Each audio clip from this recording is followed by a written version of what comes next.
pada soal kali ini yaitu mengenai bab tekanan pada zat dan penerapannya.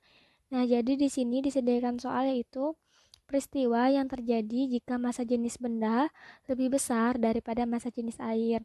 Nah, jadi langkah untuk mengerjakan soal ini, pertama, kita harus memahami konsep dari massa jenis, kemudian memahami materi dari hukum Archimedes, kemudian kita harus menyimpulkan jawaban berdasarkan kedua hal di atas.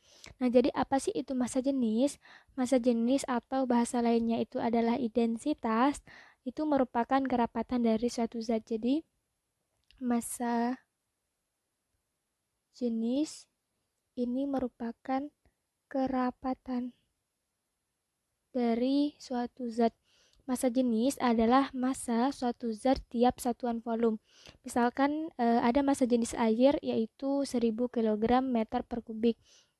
Nah, yang artinya akan ada air seberat 1000 kg setiap volume 1 meter kubik.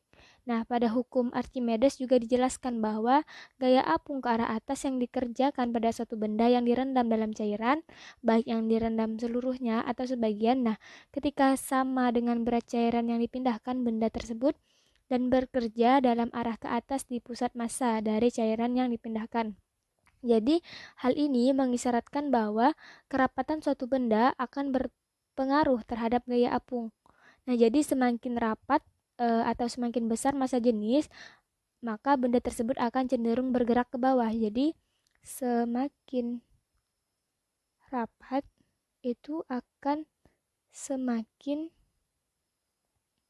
ke bawah atau ke dasar permukaan dari wadah tersebut. Nah, jadi dari penjelasan di atas dapat kita simpulkan bahwa jika massa jenis air itu lebih besar daripada massa jenis zat yang diletakkan dalam air, maka gaya Archimedes atau gaya apung yang dikerjakan oleh air itu lebih kecil dengan gaya berat sehingga benda tersebut akan tenggelam. Nah, karena tadi semakin rapat dia akan semakin ke bawah. Jadi, ketika massa jenis benda itu lebih besar, itu kan secara otomatis tuh semakin rapat gitu ya kan.